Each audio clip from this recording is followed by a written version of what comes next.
नमस्कार, मैं हूं मनोज सैनी। आईएनडी इंपैक्ट में आपका स्वागत है। सभी जगह चुनाव दिखाई दे रहे हैं, लेकिन आज हम इसी एजेंडे पर आपसे बात करेंगे और बात होगा चुनाव का एजेंडा, जिसका नाम है चुनावी एजेंडा। इस एजेंडा के जरिए हम देखने का प्रयास करेंगे कि आखिर ग्वालियर चंबल में जिस तरह से शिवराज और महाराज सक्रिय दिखाई दिए, अब एक बार फिर मालवा और निमाड़ का रुख होगा। लेकिन उसके पहले हमने ये भी देखा कि किस तरह से कमलनाथ भी अब चुनाव मैदान में दिखाई दे रहे हैं। आगर पहुंचे, आगर के बाद सावेर पहुंचे, लेकिन क्या एजेंडा बदला बदला सा है।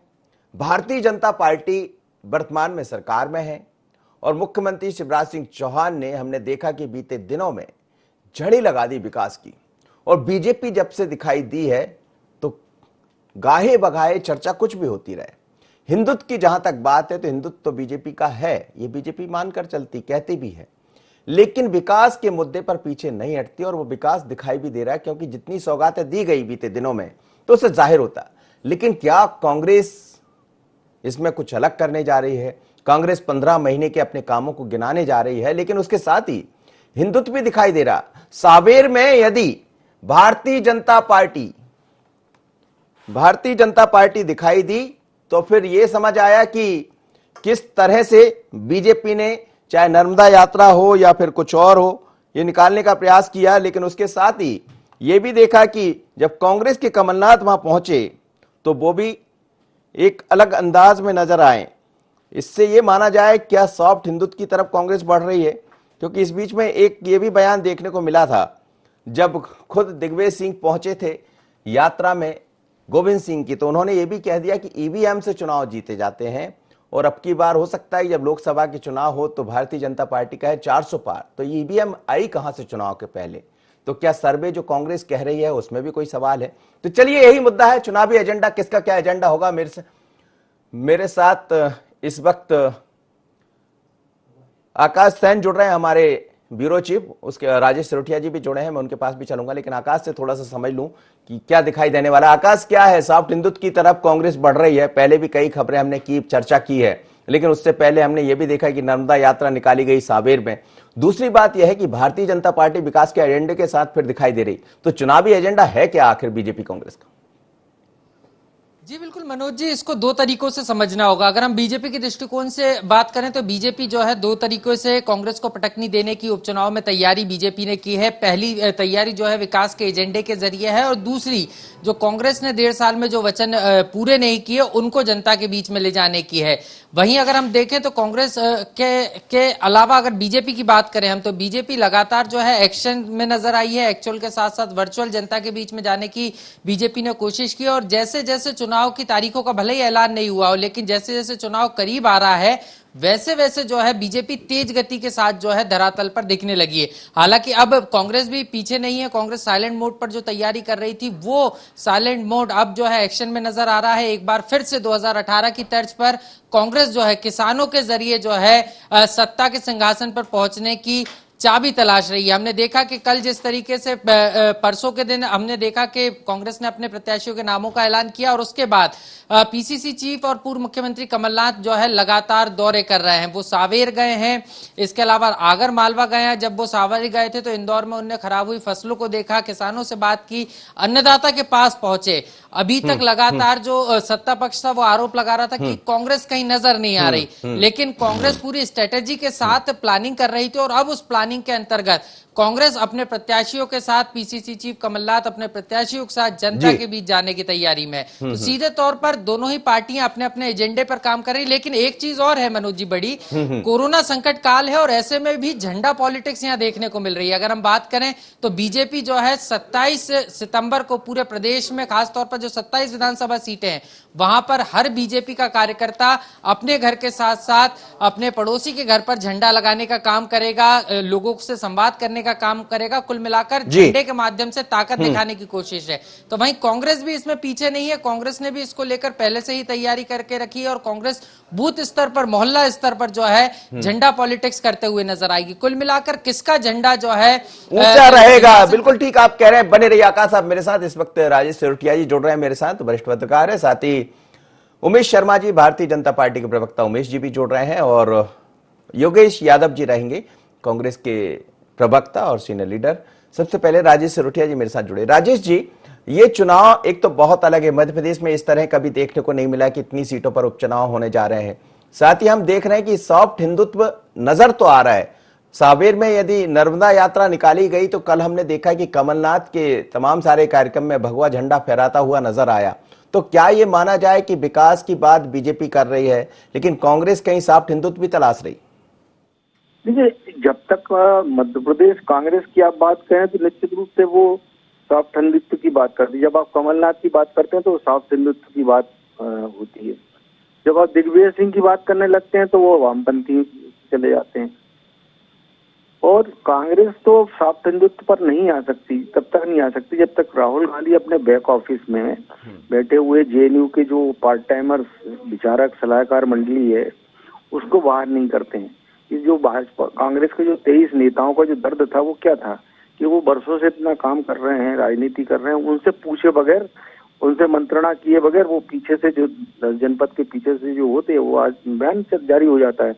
इसके पहले किसी घटना पे कोई सोचे कि क्या बोलना है, राहुल गांधी के ट्वीट आ जाते हैं, उनके वीडियो आ जाते हैं। तो कांग्रेस का कमलनाथ का हिंदुत्व जो है कितनी देर ठहरेगा और कितना ठहर पाएगा, इसमें कोई शक नहीं है कि कांग्रेस आजादी के 4-5 साल तक एक ऐसी पार्टी थी जिसमें वामपंथ की, मध्य मार्ग की और दक्षिण पंथ की अंतरधाराएं बहती थी, हिंदुत्व की धारा भी बहती थी और उसको, लेकिन वो 51-52 के बाद वो धारा पतली होती गई और अंततः वो सिकुड़ गई और इसके विकल्प के रूप में भारतीय जनता पार्टी खड़ी हुई। तो आप ये समझ लीजिए कि सॉफ्ट हिंदुत्व वगैरह जैसा कोई मुद्दा ये कांग्रेस को अब नहीं कर सकता, क्योंकि कांग्रेस के पास था, ओरिजिनल कांग्रेस का ही था, लेकिन उन्होंने उसको गंवा दिया था। और आज भी वो इस कदर से वामपंथी सलाहकारों ने इतने बुरी तरह जकड़ा हुआ है 10 जनपद को, राहुल गांधी को, कि अब उनके जो बहुत ही स्टांस सपोर्टर भी थे, कुछ hard soft liner, Kapil Sibal जैसे लोग जो उनके साथ मिलाते थे, अब उनको भी उनसे कोफ्त होने लगी है। चिदम्बरम जैसे नेताओं को कोफ्त होने लगी है, गुलाम नबी आजाद कुछ जैसे नेताओं को। तो कांग्रेस में कुल मिला के ऊपर कस्साहट बहुत ज्यादा है।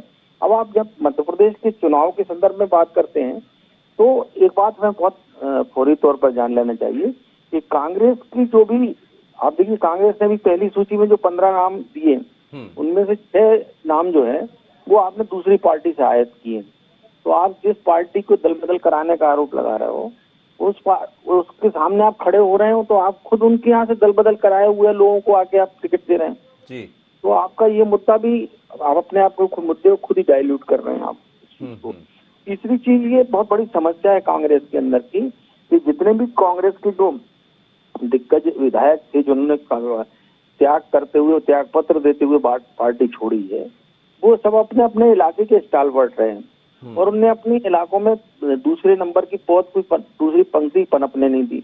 अब तीसरी पांच के नेता हैं। तो आप देखिएगा जब ये टिकट भले ही इनने बांट दिए हैं, लेकिन अगर कांग्रेस की अगर आपके पास कोई सूची मिले, आप तो मेरे पास तो है वो, रखी हुई जी, हर कॉन्स्टिट्यूएंसी में 25-25, 30-30 लोग टिकट के तलबगार थे। तो अब वो 20-25-30 लोग जो इन नेताओं के कांग्रेस से विदा हो जाने के बाद अपना भविष्य तलाश रहे थे, तो वो क्या करेंगे? अब आपने दूसरे बाहर से आके लोगों को लाद दिया, तो वो क्या करेंगे? चलिए आप सर बने रहिए मेरे साथ और आपके सवाल को लेकर ही मैं योगेश यादव जी के पास चलता हूं। योगेश यादव जी, ये तो सच है कि अब बीजेपी कांग्रेस दोनों वर्चुअल से एक्चुअल पर नजर आ रही है। बीजेपी बहुत पहले से एक्चुअल बन गई थी वर्चुअल के साथ साथ, लेकिन कमलनाथ जी को हम देख रहे हैं आगर पहुंचे हैं, वो सावेर पहुंचे हैं। एक तो हल्का सा सॉफ्ट हिंदुत्व तो है आपके साथ, इसमें तो कोई शक नहीं है, वो दिखाई तो दे रहा है, पर उसका कितना असर होगा। लेकिन जो राजेश सिरोठिया जी कह रहे थे कि आखिर एजेंडा है क्या? देखिए, कांग्रेस का बुनियादी एजेंडा जो है वो जनता के लिए कार्य करना, जनता के विकास की बात करना और मध्य प्रदेश को एक विकासशील मध्य प्रदेश के रूप में स्थापित करना, ये हमारा बुनियादी एजेंडा है। और इस हेतु कमलनाथ जी ने अपनी तरफ से बहुत जबरदस्त प्रयास किए और वो 15 महीने के प्रयास कितने सफलतम रहे थे आप जान रहे थे, कितनी तेजी से उन्होंने काम किया था और ब्यूरोक्रेट को एक तरीके से अपना अंकुश लगाकर, जो अब निरंकुश हो गई है ब्यूरोक्रेट, उस तरीके से उन्होंने काम किया था। और एक हमारा बुनियादी जो मुद्दा था, चाहे वो बच्चों के लिए, चाहे किसानों के लिए, चाहे युवाओं के लिए, चाहे बच्चियों के लिए, चाहे कानून व्यवस्था के लिए, लॉ एंड ऑर्डर के लिए, या किसी भी प्रशासनिक मजबूती के लिए, तो कमलनाथ जी ने बुनियादी उनका मुख्य एजेंडा यही है। अब दूसरी बात होती है सॉफ्ट हिंदुत्व की।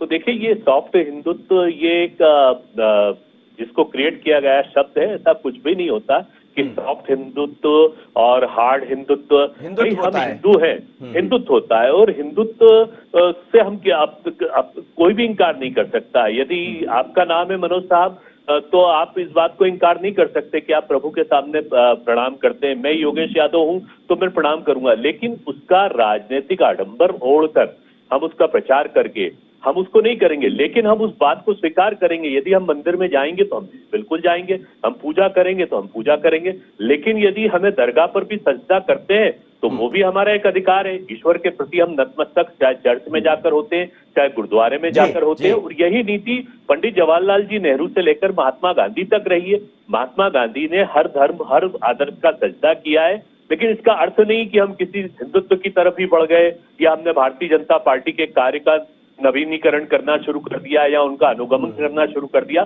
हमारी एक नैसर्गिक शक्ति है और हम सब धर्म को सम्मान करते हैं। लेकिन राजेश सिरोटिया जी से बात चूंकि एजेंडा पर चल रही है, किसका क्या एजेंडा होगा हम वही समझना चाह रहे थे। लेकिन एक एजेंडा आप लोग लेकर आ रहे हैं कि हम लोग गद्दारों के खिलाफ चुनाव मैदान में हैं, हम जिनको छोड़कर आए पार्टी उनके खिलाफ चुनाव मैदान में है, जिन्होंने धोखा दिया।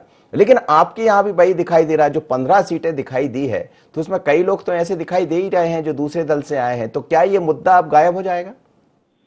देखिए, कांग्रेस का मूल लक्ष्य है, और जो भी विधायक का चुनाव लड़ रहे हैं उनका मूल जो उद्देश्य है वो इस बात का उद्देश्य है कि हमें एक सुशासन प्रदान करना है। अब वो किसी भी दल से रहा हो, चाहे बसपा से रहे हो या भारतीय जनता पार्टी के पूर्व से रहे, लेकिन आज उनकी विचारधारा में इस बात की पवित्रता आ गई, वो महसूस करते हैं कि कांग्रेस ही एकमात्र ऐसा विकल्प है कि जो मध्य प्रदेश को विकास के राह पर ले जाता है, और वो अपने क्षेत्र के मजबूत नेता हैं। तो हम उनका स्वागत करेंगे कि जो अपने क्षेत्र में क्षेत्राधिकार रखता है, जो अपने क्षेत्र में एक अपना कर्तव्य की परिणता, चाहे वो कन्हैयालाल जी अग्रवाल बमोरी के हो, चाहे बसपा के वहां पर प्रागीलाल जाटव हो, वो अपने क्षेत्र के एक मजबूत नेता है। तो उन क्षेत्र में चाहे करेरा हो, चाहे बमोरी हो, तो उन क्षेत्र के नेताओं का हम स्वागत करेंगे, और उन्होंने कांग्रेस की विचारधाराओं को स्वीकार किया है। उमेश शर्मा जी, बीजेपी का एजेंडा क्या है? एक तो मैं मनोज जी बहुत ही विनम्रता के साथ योगेश जी को कहना चाहता हूं कि सॉफ्ट हिंदुत्व और हार्ड हिंदुत्व को अलग रख दीजिए। इस समय कमलनाथ जी ने जिस हिंदुत्व को अपनाया है वो पार्ट टाइम हिंदुत्व है, और ये पार्ट टाइम हिंदुत्व केवल उपचुनाव तक है। इस हिंदुत्व वाले विषय पर केवल इतना सा कहना चाहता हूँ। और भारतीय जनता पार्टी का जहां तक एजेंडे का मूल प्रश्न आपने कहा है मनोज जी, भारतीय जनता पार्टी के 15 वर्ष के शासनकाल पर अगर आप दृष्टिपात करेंगे तो पाएंगे कि भारतीय जनता पार्टी ने किसान केंद्रित सरकार संचालित करी है। शिवराज जी की जो सरकार थी उसमें कृषि को लाभ का धंधा बदलने को प्राथमिकता प्रदान करी गई। गांव के बारे में सोचा गया, गरीब के बारे में सोचा गया, दलित के बारे में सोचा गया, कन्याओं को बराबरी पर कैसे लाया जाए, और समाज का ये जो लैंगिक अनुपात बिगड़ रहा है, इस लैंगिक अनुपात को समानता पर लाकर बराबरी का दर्जा कन्याओं को मिले। ऐसा करके मुझे लग रहा है कि गांव को केंद्रित करके, गरीब को केंद्रित करके, बिटियाओं को केंद्रित करके, किसान को केंद्रित करके एक लोक कल्याणकारी सरकार हमने 15 साल में चलाई है। उस लोक कल्याणकारी सरकार की दिशा आगे भी उसी तरह से आगे बढ़ेगी। अभी भी आप देखेंगे कि भारतीय जनता पार्टी के नेतृत्व वाली सरकार को यद्यपि दोबारा आए हुए बहुत कम समय हुआ है, और प्राथमिकता के आधार पर किसानों के विषयों की चिंता करी गई है। और जहां तक मेरे मित्र अभी सारी बातें कर रहे थे, 15 माह का हमने माननीय कमलनाथ जी का शासनकाल देखा है। बातें बड़ी बड़ी हुई है। ये कहा गया कि ढपोर संघ जैसे वादे करे गए, ये कहा गया कि 25,000 रुपया पर्याप्त होते हैं, 51,000 रुपये कन्यादान विवाह योजना में दिए जाने चाहिए। घोषणा बड़ी थी, स्वागत योग्य थी, पर उसका अमल नहीं करा गया, उसका क्रियान्वयन नहीं करा गया, वो केवल घोषणा बनकर रह गई। 2 लाख रुपए किसान का कर्जा माफ करेंगे, घोषणा बड़ी थी, स्वागत योग्य थी, पर वो घोषणा अमल में नहीं लाई गई। 26 लाख की पेन ड्राइव आप जारी करते हैं। हम बार बार आपसे प्रश्न करते हैं कि केवल आप उसके अंदर से 2-2.5 लाख नाम तो ऐसे निकाल दीजिए जिनका 2 लाख का कर्जा माफ करा है। आपका मूल वचन जो था, आपने जो मूल वादा करा था वो 2 लाख कर्ज माफी का करा था। आपने कहा था कि 4,000 बेरोजगारी का भत्ता दिया जाएगा। हम पूछना चाहते हैं कि 1,500 नाम इस 15 माह में कभी घोषित कर दिए हो। इस प्रकार के बहुत सारे वचन है। चूंकि टाइम कम होता है चैनल पर, मैं तो मनोज जी केवल ये निवेदन करना चाहता हूँ, हम नकारात्मकता के आधार पर चुनाव के मैदान में नहीं उतरेंगे। भारतीय जनता पार्टी अपनी सकारात्मकता के साथ चुनाव के मैदान में उतरी है। ये जो आप एक उंगली उठाकर बार बार कहते हैं कि गद्दार है सरकार, तो आप ये जो दल बदल करा के लोगों को लाकर चुनाव लड़ा रहे हैं, तो इन्होंने गंगा स्नान कर लिया। भारतीय जनता पार्टी के तुलसी सिलावट अगर सावेर में चुनाव लड़ते तो आप कमलनाथ जी उनको दल बदलू कहते, और प्रेमचंद गुड्डू जी क्या है? क्या प्रेमचंद गुड्डू जी ने दल बदल नहीं करा? चलिए उमेश जी मैं जवाब ले लूंगा योगेश जी से, समझ आ गई बात आपकी, और यही राजेश जी के पास लेकर। राजेश जी, आप दोनों को सुन रहे हैं, एजेंडा बड़ा क्लियर है कि भारतीय जनता पार्टी तो विकास के नाम पर जाएगी, और धीरे धीरे कर अब जैसा आप भी कह रहे थे कि दल बदल जैसी बात तो रह नहीं जाएगी, क्योंकि दोनों ही दल में वो दिखाई दे रहा। तो क्या आने वाले समय में जैसे जैसे चुनाव नजदीक आएंगे, तारीख घोषित होगी, तो क्या ये माना जाए कि चुनाव वास्तव में किसी दूसरी तरफ यानी विकास की तरफ आगे बढ़ जाएगा और जो मुख्य एजेंडा है वो सामने आ जाएगा, या कहीं बीच में फिर और भी चीजें दिखाई देंगी? देखिए, सबसे पहली बात तो इस बात को आप समझिएगा कि ये उपचुनाव कुछ बहुत ही अलग स्थितियों में हो रहे हैं। आप स्वयं भी इस चीज को मानते हैं।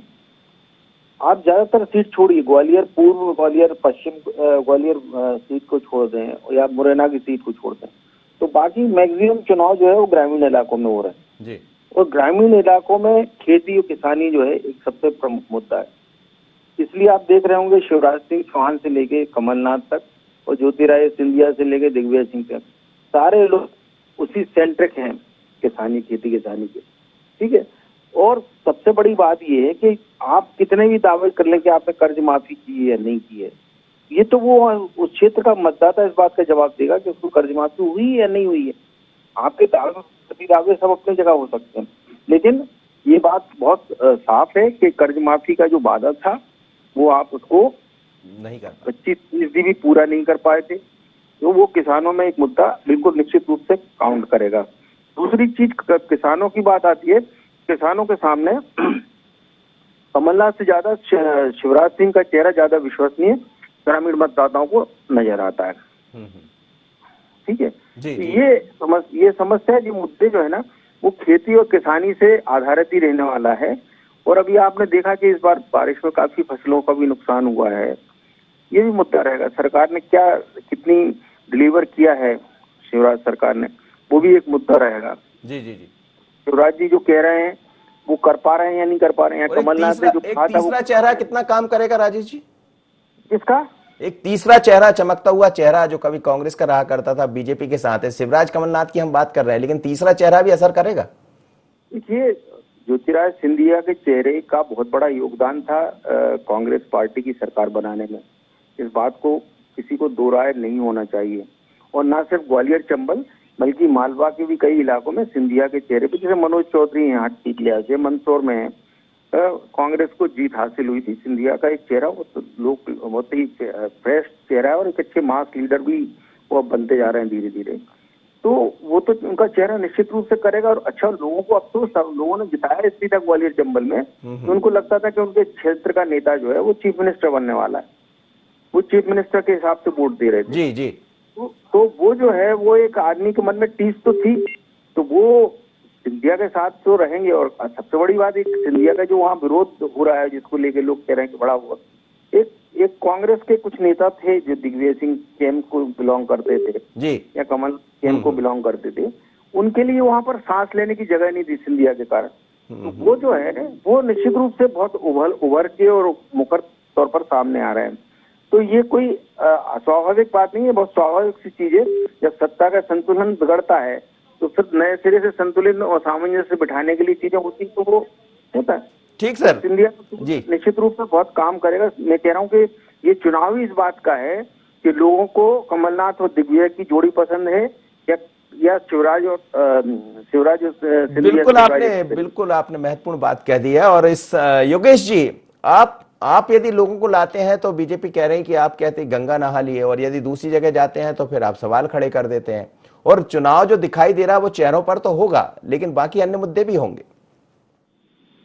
देखिए, कांग्रेस और भारतीय जनता पार्टी में आपने एक बात को अच्छी तरह देखा होगा कि जो कांग्रेस से बीजेपी की तरफ गए वो खरीद फरोख्त को लेन देन में गए, उनकी आर्थिक लालच थी, उनकी पद लोलुपता थी।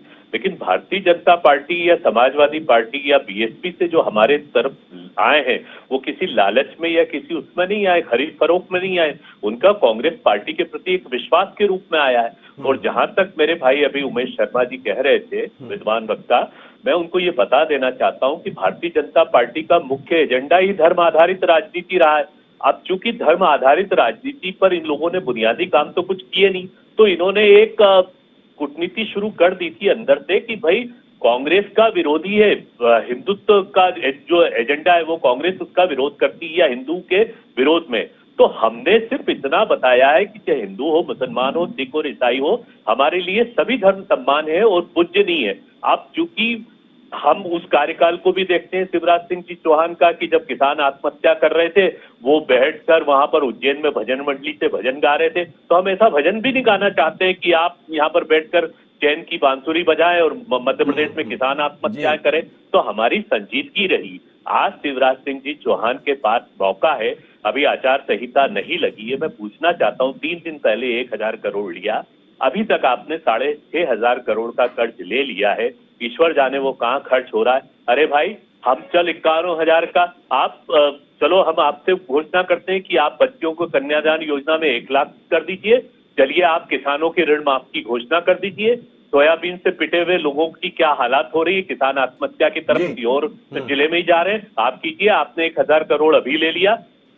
तो जनता इन चीजों को बहुत बारीकी से देख रही है। आज बहुत पारदर्शी हो गया है सभी लोगों के सामने। आप जैसे इलेक्ट्रॉनिक मीडिया के चैतन्य पत्रकार उपस्थित हैं, तो ये सब बातें अब भ्रम में नहीं पैदा की जाती। उमेश जी जवाब दीजिए। मैं योगेश जी को आश्वस्त करना चाहता हूं कि उन्हें बहुत अधिक चिंतित होने की आवश्यकता नहीं है। भारतीय जनता पार्टी तो किसानों के पक्ष में खड़ी है। 4600 करोड़ रुपए का मुख्यमंत्री शिवराज जी ने जो घोषणा करी थी वो किसानों के खाते में पहुंचाया भी गया है। और कन्यादान विवाह योजना की दुगनी राशि करना है, ये नहीं करना है। भारतीय जनता पार्टी के मुख्यमंत्री बहुत विवेकशील व्यक्ति हैं और वो समझते हैं कि हमारा सामर्थ्य क्या है। हम हवाई घोषणाएं नहीं करते हैं। और जो मेरे परम मित्र कह रहे थे, मैं विश्वासपूर्वक इस बात को स्वीकारते हैं कि हाँ, हम धर्म आधारित राजनीति में विश्वास करते हैं, क्योंकि राजनीति जब भी धर्म से विमुख होती है उसका पतन होता है। पर हम इस तरह का पाखंड नहीं करते। हमारे लिए हिंदू तो कोई पार्टी टाइम नहीं है ना। और जहां तक इस उपचुनाव के विषयों का प्रश्न है, मनोज जी, मैंने पहले भी कहा है कि भारतीय जनता पार्टी विकास केंद्रित राजनीति में विश्वास करती है और इस उपचुनाव के अंदर भी हमारा मुद्दा विकास ही होगा। अब ये दोहरे मापदंड की बात करते हैं कि भारतीय जनता पार्टी में अगर कांग्रेस से कोई आ गया है तो वो बिक कर चला गया है, उसको खरीद लिया गया है, वो आर्थिक लाभ के कारण गया है, और इनकी पार्टी में कोई आया तो इस कारण नहीं आया। तो मैं तो योगेश जी को बताना चाहता हूं कि जिस समय भारतीय जनता पार्टी में बड़ा धड़ा आया था तब भारतीय जनता पार्टी की सरकार नहीं थी, सरकार आपकी थी। और जो आए थे वो मिनिस्टर थे, कैबिनेट मंत्रित्व को लात मार कर निकले हैं। अगर उनको सरकार का लालच होता, उनको सत्ता में बने रहने का प्रलोभन होता तो वो कमलनाथ जी के साथ चलते रहते, अपने स्वाभिमान को दरकिनार करके चलते। उन्होंने ये जो दल बदल था, मनोज जी बहुत संक्षिप्त में खत्म करूंगा, ज्योतिरादित्य जी के साथ जो धड़ा निकल कर आया, ये विशुद्ध रूप से स्वाभिमान की लड़ाई थी। एक व्यक्ति मुख्यमंत्री भी स्वयं रहना चाहे, एक व्यक्ति प्रदेश अध्यक्ष भी स्वयं रहना चाहे, और वो व्यक्ति ऐसे व्यक्ति के कहने पर चले जिसकी चुनाव में कोई भूमिका नहीं थी और जो केवल शकुनी की तरह पासे चलता रहा सरकार बनने के बाद। तो ये जो दिग्विजय सिंह जी और कमलनाथ जी, चलिए समझ आ गया। उमेश जी बहुत बहुत धन्यवाद, आप मेरे साथ जुड़े, योगेश जी आप जुड़े और राजेश सिरोठिया जी मेरे साथ जुड़े, आकाश भी मेरे साथ थे।